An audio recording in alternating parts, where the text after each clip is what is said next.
Սիրելիներս, Աստված օրհնի բոլորիս, ուզում եմ մի բան ուղղել մեր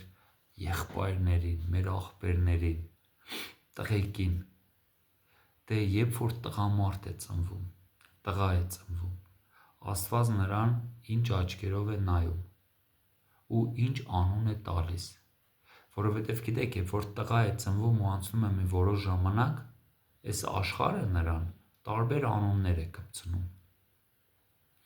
Մեկին կպցնում են ավազակ, մեկին կպցնում են թմրամոլ, մեկին կպցնում են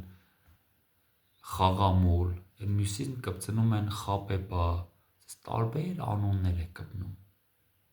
Բայց գիտեք, համաձայն Աստծո խոսքի ուզում եմ ցույց տալ, սիրելիներս, որ երբ որ տղա է ծնվում, տղամարդ է ծնվում, Աստված նրան ինչ անուն է տալիս։ Դա այս աշխարհն է, որ կյանքից ելնելով տարբեր անուններ է տալիս։ Գիտեք, մի բան էի հիշում, որ երբ որ փոքր ես վերջերս մի հաղորդում նայեցի, ու հետաքրքիր էր այնտեղ, հիմնական ցմա բանտարկված մարդկանց հարցեր էին տալիս, որոնք որ արդեն ցմա բանտարկվել էին։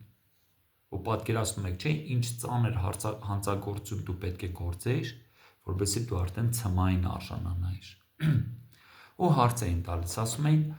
հիշում եք, օրինակ 10, 11, 12 տարեկան ձեր տարիքները, 9, 8, մոտավորապես հիշում էին։ Ասում էին, իսկ ինչ էիր դու երազում, որ դառնայիր։ Մեկը ասում էր, ես երազում էի դառնալ լյոթչիկ, այն մյուսն ասում էր, ես երազում էի դառնալ հանրաճանաչ ֆուտբոլիստ, այն մեկն ասում էր, ես երազում էի դառնալ շատ հայտնի բժիշկ, այն մեկն ասում էր գիտնական, այն մեկն ասում էր սպորտսմեն։ Բայց գիտեք ինչն էր հետաքրքիր, որ ոչ մեկ չէր երազում,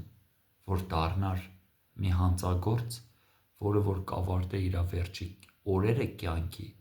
ցմա բանտարկության ճաղերի հետևում։ Ու գիտեք, ես միտքը ինչի համար եմ ուզում արտահայտել, սիրելիներս։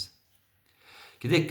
երբ որ մարդ ծնվում է, տղամարդ երբ որ ծնվում է, Աստծուց տրված կա նրա մեջ տեսիլք, ցանկություն, ինչին ինքը որ պիտի դառնա, ցկտե։ Բայց անցնում է ժամանակ, երբ որ այս աշխարհը սատանան, ինքը սկսում է գողանանել այն բոլոր երազանքները, որը որ Աստծուց տրված է մարդու կյանքի մեջ։ Դու գիտես, չէ, երբ որ մարդ ծնվում է, ինքը արդեն հաղթող է։ Ես չեմ ուզում շատ սպես բժշկական տերմինների մեջ խորանալ, որովհետև իմ խելքս է շատ չի ասնում։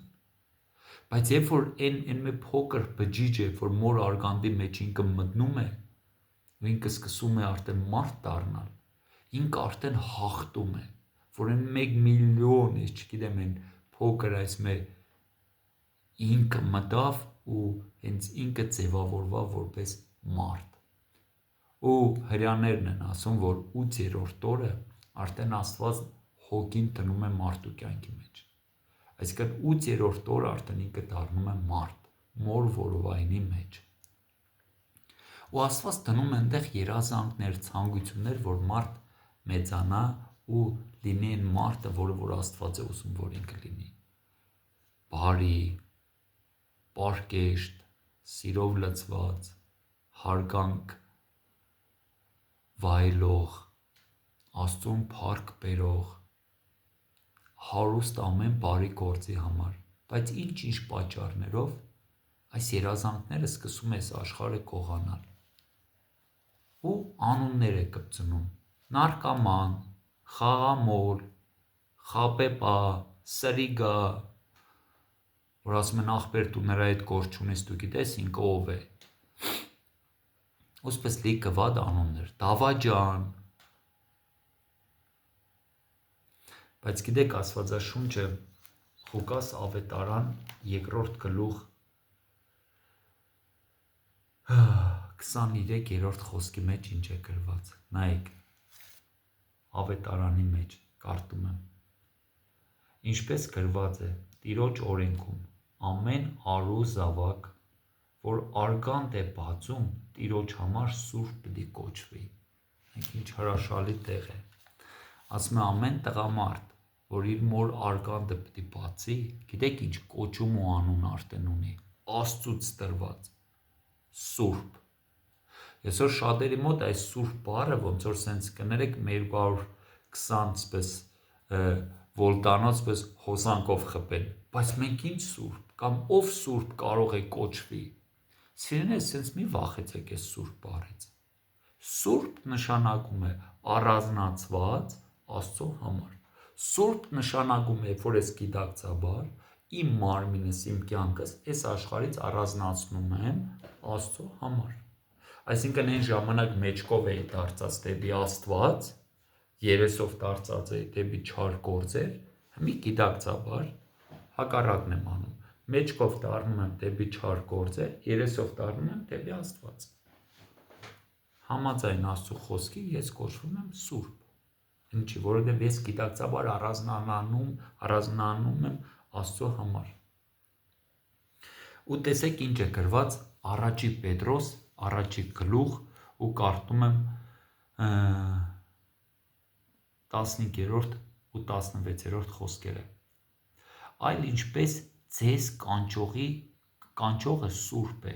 դուք էլ ձեր ամբողջ վարկով սուրբ եղեք, քանի որ գրված է. սուրբ եղեք, որովհետև ես սուրբ եմ։ Ինձ ու քեզ է վերաբերվում։ Սուրբ եղեք, որովհետև ես սուրբ եմ։ Դա Հիսուսի խոսքն է։ Սուրբ եղեք, որովհետև ես սուրբ եմ։ Այսինքն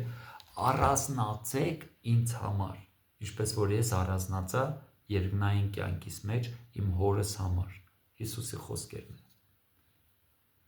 Հիմա սիրելի եղբայրներ ջան, սուրբ բառը ինքը սենց սարսափելի բառ չէ, որ ասում ես ով կարա լինի, դու, հենց դու կարաս սուրբ լինես, հենց դու կարաս որոշում կայացնես ու շրջվես դեպի Աստված։ Եթե թմրատեղերի հետ դու խնդիրներ ունես,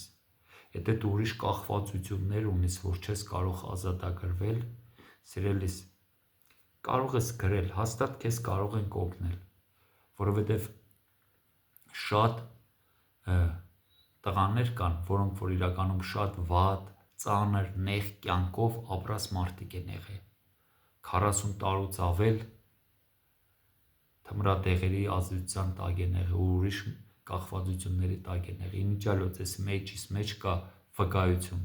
Սմբատ Ղազարյանի ներկևն է դրած, կարող եք մտնեք, լսեք ու նայեք։ 40 տարուց ավել է, որ թմրատեղեր են օգտագործի, ուսպես շատ տղաներ կան։ Մենք ունենք հոգևոր վերականգնողական նույնպես կենտրոններ, որտեղ կարող են ձեզ օգնել թմրատեղերից, խմիչքներից, ծխախոտից, խաղամոլությունից։ Եթե իրականում կուզենաք այս սուրբը կոչվիք, եթե իրականում կուզենաք այն մարդը դառնաք, որին որ Աստված ձեզ կանչել էր, կարող եք գրեք ինձ, կարող եք համար թողնել, մենք կկապնվենք ձեր հետ, որ ձեզ կօգնենք։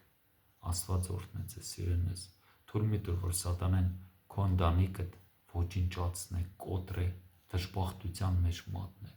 Դուք արդեն, ես գիտեմ, այսպես ապրողները, գիտեք, ես էլ եմ այս աշխարհից ու շատ լավ տեսնում ու լսում եմ ինչ է կատարվում։ Դուք ձեզ չեք մեղքում, խնդրում եմ ձեզ, գոնե երեխաներին մեղկացեք, ձեր կանանց մեղկացեք, ձեր ծնողներին մեղկացեք։ Իրաց համար այս քայլներ եք, իրաց համար որոշում կայացրեք, որ դուք փոխվիք։ Գիտեք, երեխաները նեն չէ, որ ծնվել են, որ տեսնին ձեր վարկը այսօրվա, տառապին, լաց են, իրաց մամայի, այն որ ասում է, արտասունքները սրբեն։ Մեղք չեն, սիրելիներս, մեղք չեն։